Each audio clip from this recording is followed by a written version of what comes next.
नमस्कार, मैं हूं आपके साथ सैम परवीन और आप देख रहे हैं जनता की आवाज।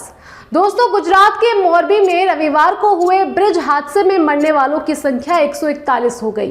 ये केबल ब्रिज मच्छू नदी पर बना था। रविवार शाम करीब 5:30 बजे ब्रिज अचानक से टूट गया और सैकड़ों लोग नदी में समा गए।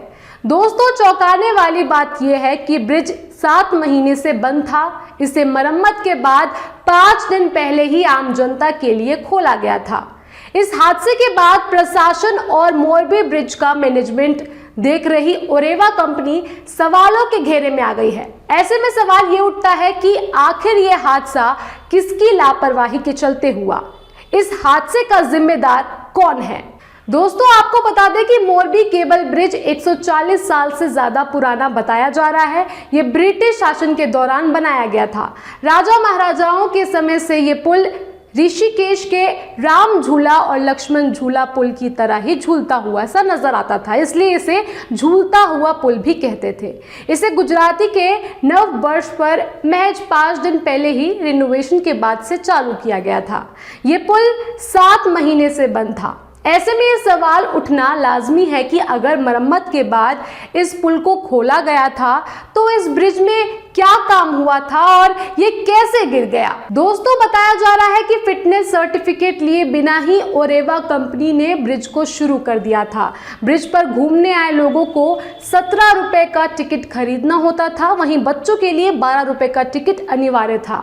नगर पालिका चीफ ऑफिसर संदीप सिंह ने बताया कि कंपनी ने रेनोवेशन खत्म किया है या नहीं, इसकी जानकारी दिए बगैर ही ब्रिज को छुट्टियों में ही शुरू कर दिया गया और बहुत सारे लोग एक साथ भेजे गए थे। उसकी वजह से हादसा हो गया।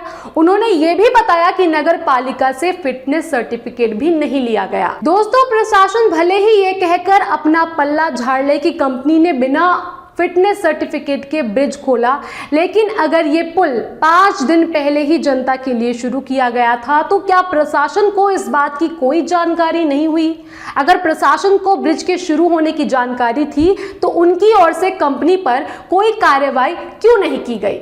बताया जा रहा है कि ब्रिज पर भीड़ अधिक होने के चलते से यह हादसा हुआ है। ऐसे में सवाल उठता है कि आखिर 100 लोगों की क्षमता वाले पुल पर 300 से 400 लोग कैसे पहुंच गए? कंपनी भीड़ के बावजूद लोगों को टिकट क्यों जारी करती रही? दोस्तों, रविवार को छुट्टी की वजह से ब्रिज पर काफी भीड़ थी। प्रशासन और ब्रिज के मैनेजमेंट करने वाली कंपनी लोगों से टिकट तो वसूल ही रही थी, लेकिन उनके पास भीड़ को काबू करने का कोई इंतजाम नहीं था। हादसे से पहले कुछ लड़के जब झूले को हिला रहे थे तब अहमदाबाद के रहने वाले विजय ने मैनेजमेंट से इसकी शिकायत भी की थी।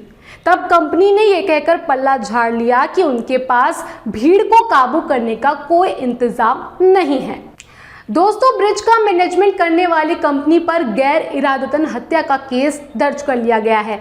जांच के लिए कमेटी बना दी गई है। कंपनी पर 304, 308 और 114 के तहत क्रिमिनल केस दर्ज कर लिया गया है।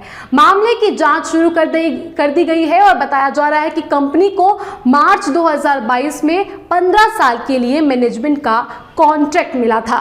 दोस्तों, पुल हादसे में अब तक 141 लोगों की मौत हो चुकी है। आंकड़ा बढ़ता जा रहा है। सैकड़ों परिवारों में मातम पसरा हुआ है और सैकड़ों परिवार अपनी सलामती की दुआ मांग रहे हैं। इस हादसे में कई लोग लापता भी बताए जा रहे हैं। पुल गिरने के बाद सवाल सिर्फ एक ही है कि आखिर ये पुल गिरा कैसे और इसके लिए कौन जिम्मेदार है? आपका इस बारे में क्या कहना है? आप हमें कमेंट बॉक्स में कमेंट कर जरूर बताएं और बाकी खबरों के लिए देखते रहिए जनता की आवाज, क्योंकि जनता की आवाज खबर नहीं मुहिम है, बदलाव हमसे है। जनता की आवाज YouTube चैनल को सब्सक्राइब करें, साथ ही बेल आइकन जरूर दबाएं।